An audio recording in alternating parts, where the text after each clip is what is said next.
My name's John Hamparsum. We farm this country here with my sister in partnership. My name is Juanita Hamparsum, and together we run the family farm Drayton, which is near Gunnedah on the Liverpool Plains. These are beautiful black soil plains. They're basalt origin. Our topsoil's over 1 metre deep. Beautiful climate here. You couldn't ask for a better country to work on. The crops really that provide us the biggest return per megalitre, because we are an irrigation farm, is cotton, wheat, sorghum, sunflowers and canola. We source our water from the Mucko River, which is an unregulated river source. We've also got groundwater underneath us here, so we can access that. So I've seen a lot of changes over the time. We had the flood in November 2000 and then it just didn't rain again, more or less, for 20 years. There is definitely a change in the system in terms of the intensity of the heat, the frequency of very, very violent storms and the length of our dry periods. It all seems to be it's on steroids. During the extended drought that lasted sort of 3.5 years, we had 6 weeks of above 38 and a lot of that was above 40. The river dried from right up the headwaters, up the top of Cooler Tops, all the way to the confluence with the Namoy River. There wasn't a single water hole left. What ends up happening, and it doesn't matter how good your root system is and the water you're putting on, you can actually have water in the paddock, but the plant physically isn't designed to transpire that water fast enough to cool the canopy down with those extreme heats. And then you actually get physiological damage to the crop. It aborts fruit and the actual pollination process is sterilised because it's just too hot. We used to have 4 seasons. We're not getting the autumns and the springs as much.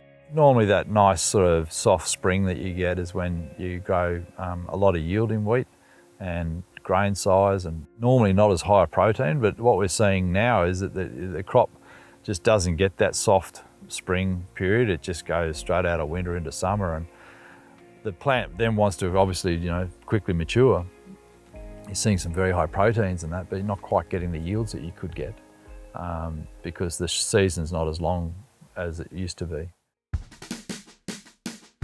I think naturally a farmer is all about adaptation because you learn from your mistakes, and those that don't kill you make you stronger. In terms of our operation, I can put it down to 3 areas, and that is our processes, our productivity and our people have all learned to adapt, and we've had to adapt really, really quickly.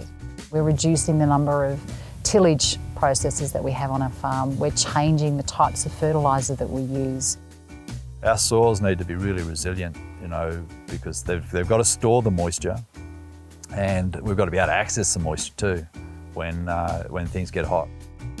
My father used to employ a soil consultant to help look after these soils, and I continued with that. We sit down and we just work out a strategy, and then we design the program around looking after the soils. At the beginning of April last year, we went straight into a cover crop. So we planted radish and wheat in there. That was then ploughed out in July, August using a speed tiller, so it was just sort of lightly worked in.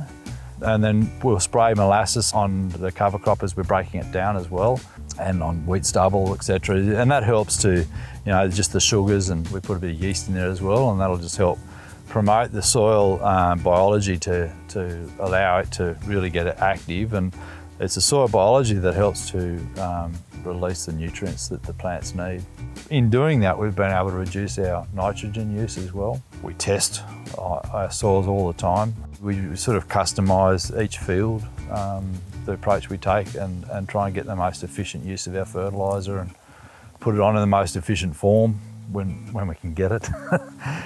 Irrigation, it is a big part of our business, and the problem we've got is water isn't unlimited. We have an allocation, and with the crops we grow to that allocation. So when we look at our water resource, we've got to look at how much can we use and how effectively we're going to use it. We really have to be mindful of what water we put on and when, and whether or not we'll get that return per megalitre. It's really important for us to monitor the crop's use of that moisture. And we started with neutron probes as a scheduling tool. More recently, we've changed over to the C-probe irrigation scheduling. So That way, it's all telemetric. It sends it to your phone. You can see, how much moisture is in the soil, how much moisture has the crop used in the last 24 hours. And that way, then you can then prioritise which crops are going to get irrigated. Around about a third of our cotton crop will be on single skip. And that means that we'll plant 2 rows, we'll miss a row and then plant 2 rows. So basically a third of the field is not in production as far as growing a crop. But what it's doing is that third is also acting as a water reserve.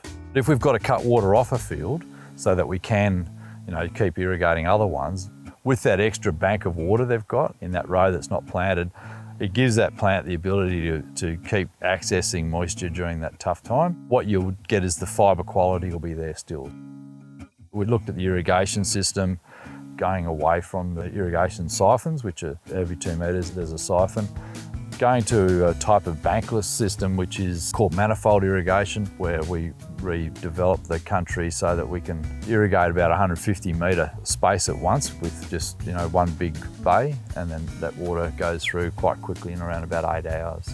Yeah, just looking at the whole process and how we're growing our crops, how we irrigate them, with a view that we are going to have those hot years again and dry years, and work out how we're going to do it most efficiently.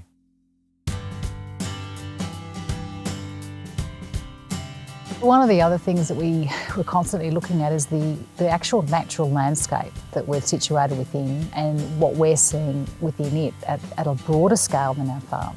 And can we improve it so that we actually have biodiversity corridors for the movement of the fauna that still is here? An opportunity came up to partner with Landcare Australia and also with Country Road, and we've just planted 4,500 trees. They're predominantly koala-friendly trees, either for shade, moisture, or for actual food for them. And when they grow, we'll also see not just a koala habitat, but we'll see that biodiversity of birds, bats. Bats are great predators of insects, which is great for cotton farming. We did an energy audit here a few years ago, and we saw how much carbon we were emitting through various energy sources, and we looked at different ways to mitigate that. And one of the ones were solar, and these systems have come down a lot in price now, and they're quite practical to install. So we've invested in 200 kilowatt systems, and all of our houses and our workshops have got solar as well now, and we've really seen a benefit. And there'll be a point where we'll be able to be completely off the grid here, that basically all our farming will be renewable energy. I think one of the hard things for a lot of people is staying motivated and thinking, what's my contribution going to do to the cumulative effect? I do see that long term, all of us pulling in the same direction is going to have a cumulative momentum that will help us really slow down this progression and one day neutralise it. We can't lose sight of that. Our long-term vision is that these soils are precious, and we believe that if we can look after them and nurture them, they'll be producing food for thousands of generations. But it all starts here, and we've got to do the right thing now and instill those values into my children or whoever wants to come on after me. Bit by bit, step by step, we're actually able to overcome the obstacles that we thought were insurmountable, but they're not, and you can adapt and you can thrive.